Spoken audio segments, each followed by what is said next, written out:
Après, qu'est-ce qui fera qu'un projet de recherche va se démarquer des autres, finalement? Alors, je vous ai beaucoup parlé d'originalité. Comme je vous disais, quand même, on n'attendra pas la même originalité de quelqu'un qui est en master ou en licence, de quelqu'un qui rentre en doctorat. OK? Ça, c'est important quand même. On n'attend pas que ce soit vraiment quelque chose qui révolutionne non plus la recherche.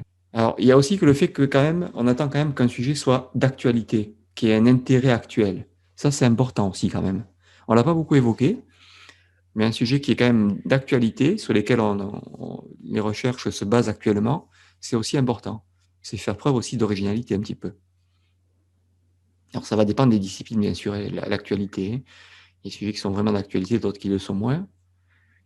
Après, l'actualité va parfois très vite dans une discipline et parfois pas dans une autre. Donc, ça va dépendre un petit peu aussi ce qu'on entend par actualité, un sujet d'actualité. Est-ce que les chercheurs s'y penchent actuellement? Ou est-ce que c'est très évoqué par les médias? Ou est-ce que c'est porteur par l'actualité? Par exemple, le Covid. Actuellement, bien sûr, le Covid, c'est un sujet d'actualité, bien sûr. C'est un intérêt actuel, forcément. Après, il y a aussi parfois des sujets d'un intérêt spécial. Par exemple, c'est un sujet qui est peut-être porteur pour votre directeur de recherche. Il a basé toutes ses recherches, toute sa vie sur ça. Et vous allez vous caler sur cette spécialité, vous voyez, en essayant de le convaincre parce que vous traitez vraiment de son sujet à lui. Ça peut être aussi un intérêt spécial. Après, il y a aussi des sujets, on peut se dire, on va faire une recherche par rapport à une application plus large. Ça aussi, c'est important à prendre en compte. Au-delà de la recherche qu'on va mener, est-ce qu'on pourra y apporter une application plus large? Est-ce que ça va être plus large que la petite recherche qu'on va mener? Ça aussi, c'est une question à se poser. Est-ce qu'on va en faire une généralité? Est-ce qu'on peut généraliser notre recherche? Parce que souvent, nos recherches, on ne pourra pas les généraliser. Elles ne seront que contextuelles par rapport au contexte qu'on a étudié. Donc, il faudra trouver quand même une certaine application un petit peu plus large, sans aller généraliser la recherche, mais quelle applicabilité elle peut avoir. Vous voyez, quand on fait une recherche théorique, quelle application on peut en avoir? En clinique, on va faire une recherche théorique, mais est-ce qu'on peut en avoir une application pratico-pratique après? Applicable. Ça, c'est important aussi. Après, il y a aussi la précision de la recherche. Est-ce qu'elle est précise dans sa définition, dans ses questions, les hypothèses? Est-ce qu'il y a des mots qui sont spécifiques, qui sont vendeurs? Et plutôt formulée positivement. Une recherche sera plus vendable si elle est formulée positivement, vous imaginez, quand on va rechercher des aspects plutôt positifs que négatifs. Je prends l'exemple, sans être original, de ma recherche qui était sur le burn-out, mais moi qui avais tourné plutôt ma recherche vers les facteurs qui empêchaient d'avoir le burn-out, qui étaient plutôt préventifs, plutôt que de se tourner vers des facteurs qui étaient justement, qui affectaient vraiment la personne, qui avaient été vus et revus. On savait que c'était néfaste le burn-out. Quels étaient les facteurs qui étaient plutôt prévenants, qui prévenaient d'avoir ce burn-out-là, donc des facteurs positifs comme l'estime de soi ou l'auto-efficacité? C'était plutôt positif, une approche de psychologie positive. C'est en ça que la recherche était plutôt originale, vous voyez, sans aller tout révolutionner. En tout cas, c'était comme ça qu'elle avait été perçue. Après, ce qui est important aussi dans un projet de recherche, je trouve, c'est aussi de raconter un peu une histoire. On parle beaucoup de storytelling. Vous savez ce que c'est un peu le storytelling? Vous avez déjà entendu parler? Le fait de raconter des histoires? C'est très vendeur, hein. C'est vrai que les histoires, les belles histoires, les histoires qui se finissent bien surtout, avec des bonnes conclusions, c'est très vendeur. Et donc, il y a une logique du storytelling, hein. Il y a un sujet d'actualité d'abord, on raconte l'histoire et après, il y a une bonne fin. Vous, ça pourrait être vos résultats attendus, par exemple. Vous avez une histoire, vous avez une idée de projet, un contexte. C'est important, je trouve. Après, l'histoire, elle est sous-jacente dans le projet de recherche finalement, parce qu'on ne peut pas parler de soi. On dit, nous allons faire ça, mais on ne peut pas dire, moi, j'ai eu l'idée à ce moment-là. Vous voyez, on ne peut pas dire ça dans le projet de recherche. Il faut que ce soit très objectif, très carré. Et c'est ça, c'est la lettre de motivation plutôt, hein. Et là, on pourra parler un petit peu de soi. Cover letter. Cover letter. On pourra dire là, par exemple, quelle était l'idée du projet. Un peu comme l'idée d'un projet d'entreprise. On veut dire, j'ai eu cette idée-là parce que j'ai rencontré ce problème-là sur le terrain.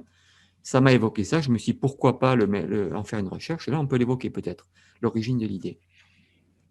Ça peut être le départ d'une lettre de motivation. Pour raconter un peu son histoire, finalement, hein. On va y aller un petit peu plus en profondeur par la suite, dans la lettre de motivation.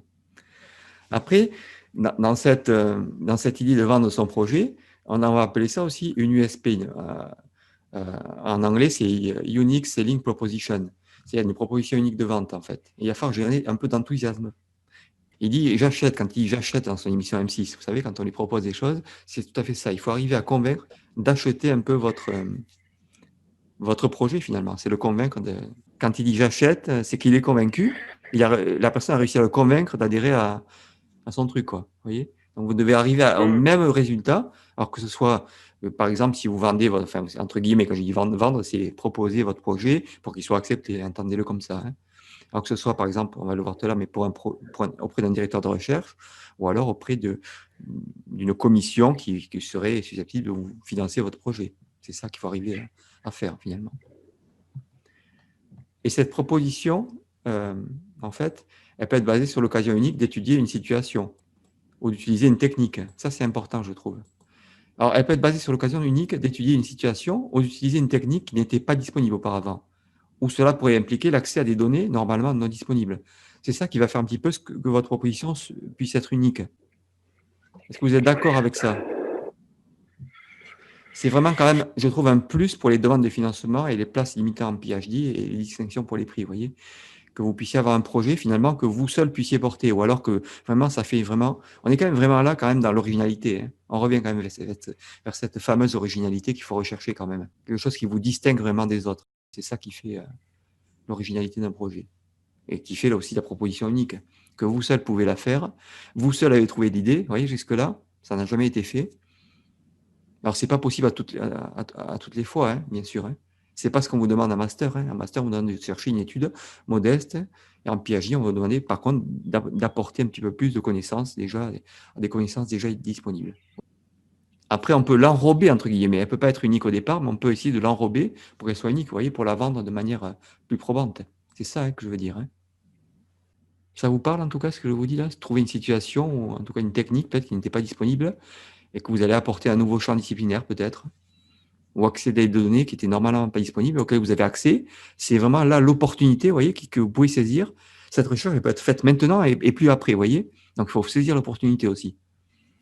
Ça peut être, je sais pas, un lieu qu'on vous ouvre qui n'était pas ouvert auparavant.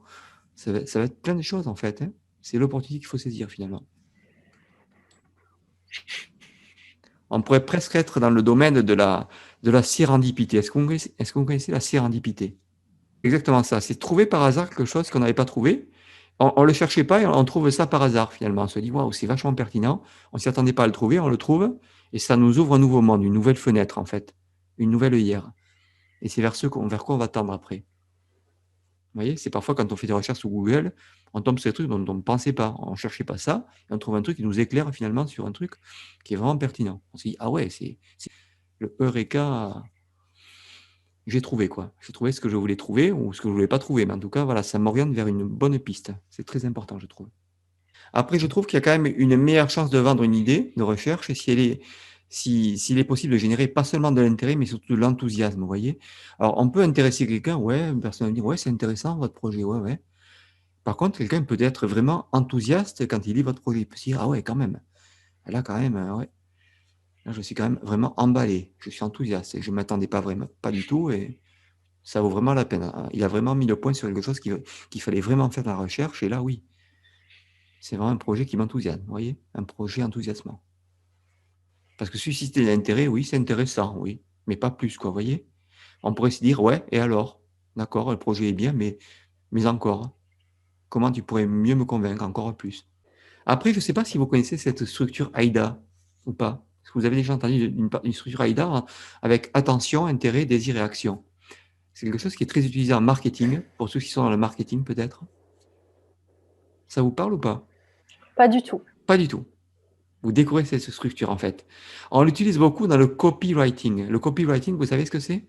Copywriting, des copywriters. On appelle ça des copywriters. Ce sont des gens, finalement, voilà. qui vendent des mots, en fait. Ils écrivent des textes pour vendre, en fait, dans le marketing. Alors que ce soit des textes après qui vont être écrits ou qui vont être dits oralement ou en vidéo, c'est en fait convaincre pour vendre. Vous voyez, le copywriting. C'est l'art de convaincre par les mots. Alors, on appelle ça des lettres de vente. Il y a des gens qui sont à l'origine, des Américains bien sûr à l'origine, comme Schwartz et tout ça. Et en français, on a des gens qui sont vraiment très, très, très au courant de ça. Ils font des lettres de vente. Enfin, leur métier, c'est d'être copywriter. Ils écrivent des lettres qui vendent finalement pour les vendeurs, pour les. Et donc, moi, je pense qu'il y a un intérêt aussi à utiliser cette structure qui s'appelle AIDA. Donc, vous voyez qu'il y a l'attention d'abord. Le but, vous allez voir un petit peu la structure, c'est d'abord d'attirer l'attention. On va attirer l'attention. C'est vrai que quand quelqu'un, quand on veut vendre un produit, il faut d'abord attirer l'attention du prospect. Il ne connaît pas notre produit, vous voyez. Après, on va peut-être susciter l'intérêt, c'est-à-dire le faire entrer dans notre processus, finalement, susciter l'intérêt du produit ou du service. Après, l'idée va être de provoquer le désir d'acheter, finalement.